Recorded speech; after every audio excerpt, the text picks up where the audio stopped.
Welcome back, guys, and today we're going to do something a little bit different. We're going to do a Q&A with Powers, our camera guy. Yep. And he has no idea about Warhammer 40,000 or anything like that. Not a clue.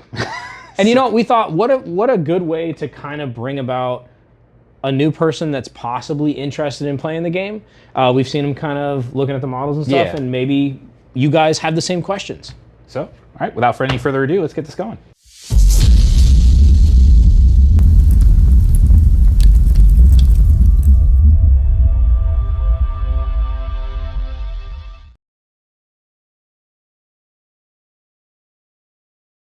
So that's an interesting question because there's a lot of ways to play 40K. Typically, it's based on a point system. So, you know, you've got a tournament setting, which is 2,000 points, which most armies are like, what would you say, like 800, 700, somewhere in that ballpark? I'd say you could get into an army in a competitive tournament for like 700 to 2,000. Obviously, you can go wild. Right, yeah. Like, it depends on the army. It's actually a really variable question. It's a good question. And you can, I mean, some people even play as, you know, down to 500 points, which is where most people start. They'll buy like a combat patrol, which is like a starter box, and those are 500 points roughly. So, and those are 160 bucks on average. Yeah. So, you know, you can start with as little as, you know, 100, 200 bucks all the way up to however much you want to spend. Thousands of dollars. Yeah.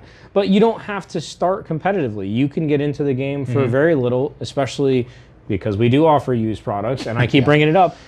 You could get into an army for as little as probably $100. Yep, very easily. Yeah. And not only that, there's other modes of play just besides Warhammer 40K. There's also Kill Team, there's Necromunda, there's all these other game modes that focus on smaller factions and smaller armies that you can get into Kill Team for $40, like, or 20 if you really were thrifty about it. So there's different levels, and those games share similarities with 40K, or they play just like 40K in certain just on a smaller scale. Yeah, it's very cool. And point value wise, is that kind of confusing when we say 2,000 points? No, I understand. You understand? So every model has a point range. And then you just combine your favorite models that add up to 2,000 and send them their way. So typically, no. Most factions are one faction per, you know, rule set. So like if you're buying Necrons, you can't combine Necrons with Tyranids. They don't work together. Now there is an exception to that rule though, because you can have allied units. So like for instance with Eldar, the Elf guys, you can have the Eldar kind of party with the Harlequins, which are the killer clown elves, and then you can have them also party with the Drakari, which are like the dark. Yeah. I'm gonna take you in a corner and like make you in a skin suit people. They're very creepy. Yeah. There's also, you know, you can also do Gene Stealers and Astro Militarum. They actually work together. Yeah. Like you can. There's the thing about 40K is there's always exceptions to the rule. Like whenever we talk about something, it's kind of like a general idea, but there are things that have exceptions to that. You know, Tyranids and Gene Stealers. Like you know, there's things you can do to combine things, but typically no, you just build around one army. But as far as like the other things I was talking about, Kill Team and stuff like that, those Kill Team boxes can also be used in 40K, so they get used in multiple game modes. So if you get into one. I think the best way to describe, like to our viewers especially, is like, have you ever played a card game like Pokemon, Yu-Gi-Oh, or more so Magic the Gathering? So like imagine every army is its own color in Magic. That's how I looked at it when I was starting. Sure. It's like there is a red army, and like the red armies are the aggressive armies, like for instance World Eaters, for instance Blood Angels, like they're orcs. They're very aggressive. They are going to play one specific way, one specific play style. And then you've got your soup armies that are multicolored. They, you know, that's Space Marines, that's Eldar to an extent, that's Tyranids, but they're more of a blue, you know, so that's kind of how I related to it when I was first starting. If you have other games that you're familiar with, 40K is very applicable to those as well, because 40K is kind of like the granddaddy of a lot of other franchises. So, you know, things like StarCraft or, you know, even Warcraft, stuff like that, like have roots in 40K. So if you played those games, or if you're familiar with them, you can apply that to 40K if you're trying to get into it. So there is and isn't a time limit. If you're playing in an officially sanctioned tournament, there's a hard time limit. And if you go over that time, your game is over and you got to stop what you're doing. If you're playing casually at a store like this, typically no, your time limit is just when you get sick of it and want to go home. That's you know, how it generally works. Yeah, that's kind of open to debate, right? So you have armies, and this kind of goes back into what I was saying. You have armies that play very different. You have cagey armies, you have castle armies. And what I mean by those two terms is cagey would be like, I'm going to sit on this side of the board, and I'm going to try and keep you away from it, and I'm going to try and do what I need to do on the other parts of the board to score points. Because again, in 40K, you're not just killing models, even though that's fun. You're taking objectives and you're holding them through the next turn. So it's a turn-based game where you have turn 1, turn 2, turn 3. And so every player gets to interact during that turn. And so the main goal is to take those points. And so the KG army is going to sit back and do that. And then, the attacking army is going to do just that. They're going to charge up. They're still going to be mindful, though, to take those points. So in my opinion, I prefer KG/tricky movement. You tend to play defensive. And then Chris prefers kind of more aggressive. I definitely tend to play a little more of an aggressive skew to my army lists. I like to move up onto points and say, these are mine now and I'm going to kill you off of them. That's how I prefer to play. But 40K is a strategy game. So whatever kind of strategy you can think of or whatever you think is going to work best to trick your opponent or, do the best thing possible, you can do that. It's a very open game with mechanics. And there's an army for you. Like what I made the mistake of doing when I started playing was I bought an army based off of I researched for hundreds of hours. I would say 10, 20 hours. And I was like, okay, I really like Necrons. Then I started playing Necrons, and this is going to break Chris's heart, but I started playing Necrons, and I was like, I am too new of a player to really decide what I like specifically. And at the time, I thought it was a bad choice.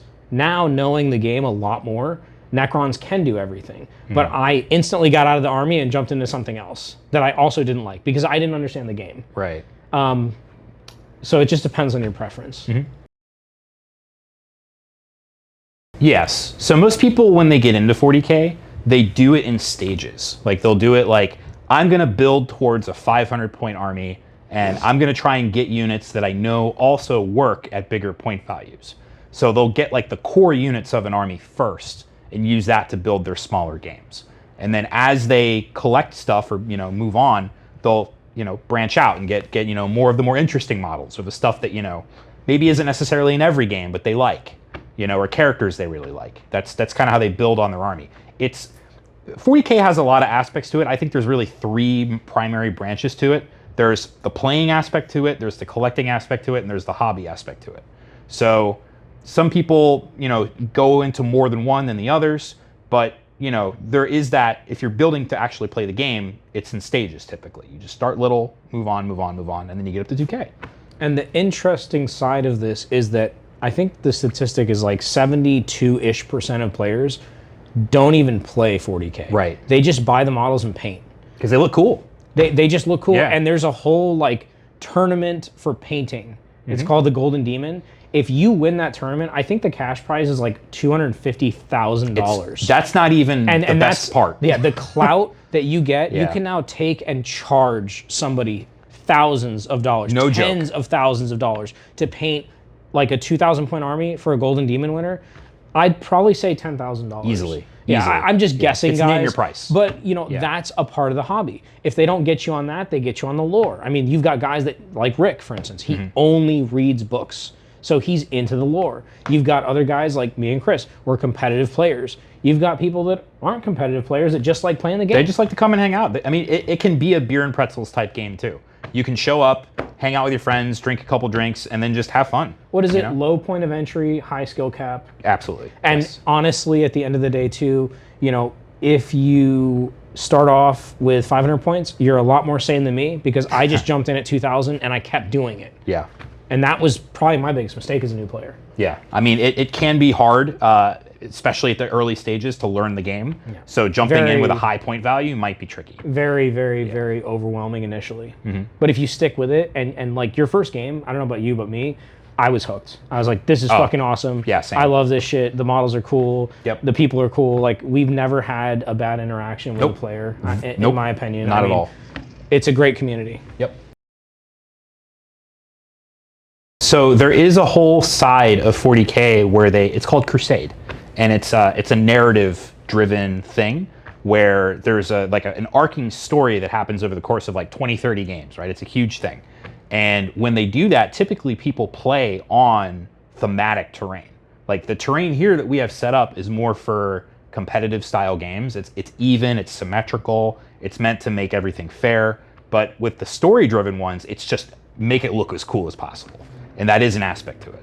Which I think, now that we're talking about that, it's a really interesting question, but I think that simulating a real war zone, you're not ever going to come into a city, like if this was like real and we were simulating that, like you would never come in and it'd be like exactly mirrored. Oh no, of course not. And like, there would be pinch points. There would be like, take the high ground and all that crap. Yeah. Like that's sounds cool to me. Typically, if it was like a war setting, you'd already have one faction like entrenched somewhere, and something else would be coming in. Yeah. You know, that's more of the narrative-driven focus of it. Is sometimes people will create battlefields and armies specifically for that purpose. They'll build like this is simulating the Siege of Terra. Like they'll have that set up or something like that. That is a thing. There's a little bit of freedom to that. I've heard of people making custom units or making custom terrain rules or stuff like that. I mean, at the end of the day, it's a game, right? So whatever it is you want to do to improve your experience, absolutely. Yeah. There is, that's very frowned upon. Yeah, it is very frowned upon. I mean, GW, it is an intellectual property for them. They do design these models, they create them, they sell them, they manufacture them. And it's a lot of effort going into it. So it's less about, hey, we're supporting GW, which we are, but it's, in my opinion, more about somebody took time to design this, somebody took time to produce it. So definitely support them. Now, that's not to say that people don't print their own models and just create their own stuff. Yep. They do all the time, and they play at home. I mean, that's it absolutely happens. People do it all the time. 3D printers do exist. You know, there's nothing we can do about that. But, you know, typically it's better to support the artists and support the people that created these things because, you know, it did take a lot of time. It took a lot of effort. So. And honestly, if you wanted to make your army look completely different, you buy the base kit and then you do a thing called kit bash. Can alter it. Where you basically take 3D printed parts that you've printed. Say you want all your guys to be Limp Bizkit guys. Yep. And that have red hats. Their hats are flipped backwards. You can create those and just kit bash them onto the models. And now guess what? They're Limp Bizkit bros. Yeah. You know what I mean? You've added your little twist to their army. You're still supporting them, but you're also doing your own thing. Kit bashing and making custom models is a thing that exists, and it's actually people tend to enjoy. You can take like official models from other systems. Like there's Age of Sigmar and there's 40K, right? So I've taken Age of Sigmar models and converted them over into 40K models. Like you can make them look like other things to put your own little unique twist on it. Like that's absolutely something you can do. As long as you just say, hey, this is this specific thing that has rules attached to it, most people don't care. In a tournament setting, it's a lot different. But again, I would say like 10%, and I'm pulling that number out of my ass, but I think that about 10% of people actually play on a competitive level to where it matters. It's very little. Like I think most RTTs, which is the smallest form of tournament, typically get around like 20-ish people. So it's not like a huge number of people that are playing. And like with GTs, which is like the next level up, you typically get around 60 to 100 people. And then in the big supers, like which are the crazy big tournaments, it's normally like 300 to 500 people. So the amount of people that are playing tournaments, being competitive and things like that, it's a pretty small niche within the community. It's and not everybody. The higher you go up, the smaller it gets. Yeah. I mean, because out of those 300 people at that big mega event, there are probably thousands that have played to try and get there. Right. Because you have to be invited to these things. Like the GT that we're going to, we have to place, right? No, so there's events that GW are hosting this year. They're the open events. There's one in Atlanta, there's one in Tampa, there's one in Tennessee, and I forget where the other one is. I think it's in Houston. If you win or you're in the top one, you get a golden ticket, which invites you to Worlds. I see. So the Worlds is the big one. But again, right. That's what I'm saying. There's thousands of people that will try and get in, and only a small percentage get in. And that's 300 from this area, 300 from this area. They're coming from all over, going to that one location. That's a great question. That is. I love that question. So my first tournament, I played at a store around the corner, and my first round, I remember I brought Necrons. I jumped into the deep end with tournaments. I had played one small 500-point game just to learn the rules, and then my very next game was in a tournament.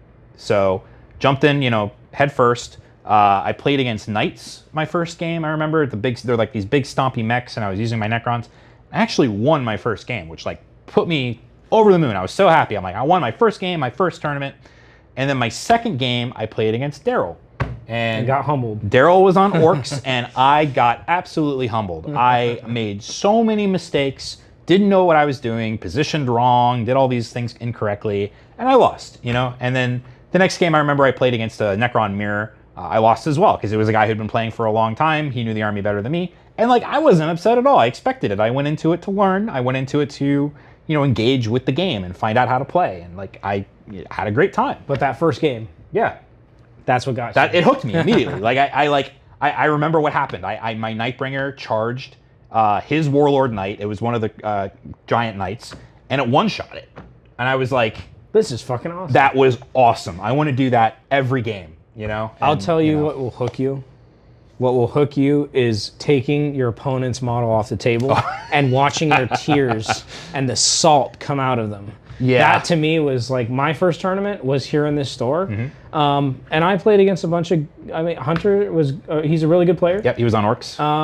And I had been playing for a while. So like I knew I was not bad, but I didn't know that, I would like to think that I've played 3 tournaments so far, and I just placed 4th in the last one. Yep, that was this Sunday. Yeah, you placed 4th. And they were like really good players. Yes. So for me, I've went 2 and 3 in all of my tournaments. 2 and 1. Or sorry, 2 and 1 in all of my tournaments, and I think I'm doing above average. And like as a player, I'm learning so much, and I'm adapting very quickly. I've noticed in like your record of tournament and your record of players, you're doing better against harder players every time you play. Which is weird. Yes, it's you're improving, which is important. Yeah, and that's kind of where I was at with mine.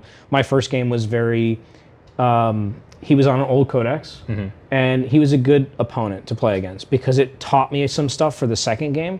The second game I kind of don't remember, but I know I won. And then the third game was against Brad, who's a good player, who's on our team as well, and he just decimated me because sometimes in this game, you do get rock, paper, scissors, which we were talking about driving back from the tournament, which we'll talk about in our next video.